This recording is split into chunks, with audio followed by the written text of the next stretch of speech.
I'm in the middle of an interrogation. This moron is giving me everything. I don't give everything. This is Black Widow, aka Natasha Romanoff, the formerly brainwashed Russian super spy turned Avenger in the Marvel Cinematic Universe. Because of Natasha's dark backstory and origin in the comic books, she was often a supporting character and not the star. But thanks to Scarlett Johansson's portrayal of the character over the past 10 years, Black Widow is finally ready to strike on her own.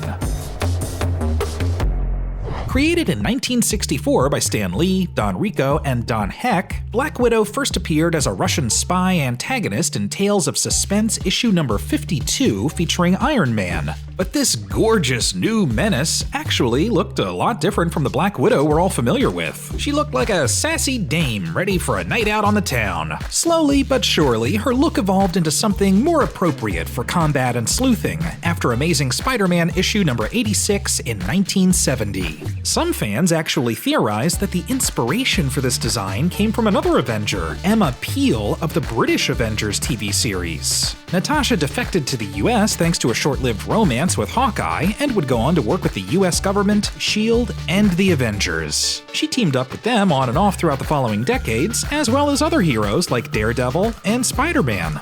I got red in my ledger. I'd like to wipe it out. But how did Natasha Romanoff become this deadly femme fatale? Details of her origin in comics are a little scattered and conflicting at times. However, the main consistent plot points are that she was born in the Soviet Union as Natalia Alianova Romanova sometime around World War II, orphaned, adopted by Ivan Petrovich, and eventually handed over to the USSR's Black Widow Ops program, aka the Red Room. It's there that she was trained to be a deadly lethal spy, brainwashed into being the perfect killer, and forcibly given de-aging formula. But the Red Room isn't all that bad. They do offer ballerina classes. Even after becoming a key member in the Marvel comic book world, she didn't really appear in other media. She popped up briefly in the 1966 cartoon The Marvel Superheroes, as well as the 2006 direct-to-video Ultimate Avengers movies. In 2004, the idea of a Black Widow film began floating around with X-Men and X2 scriptwriter David Hayter attached. Ultimately, though, that project was abandoned. However, things drastically changed for Black Widow in 2010, all thanks to Scarlett Johansson's scene-stealing, ass-kicking performance in Iron Man 2.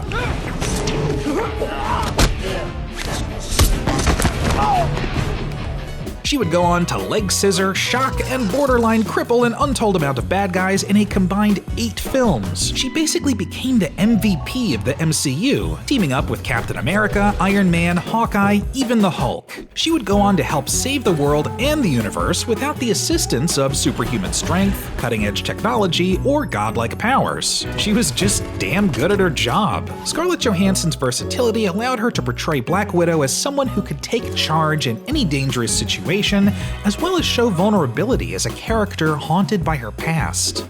This family. And I was better because of it. And now, finally, Black Widow is front and center in her own movie. Taking place between the events of Captain America Civil War and Avengers Infinity War, audiences will get the chance to explore Natasha's backstory as she teams up with Red Guardian and another Black Widow, Yelena Belova, to go head-to-head with Taskmaster and the horrors of the Red Room. Beyond that, the future of Black Widow is cloaked in mystery for the time being because, spoiler alert, she did die in Avengers Endgame. But regardless of her past or her future, the Avengers and all of the MCU wouldn't be the same without her.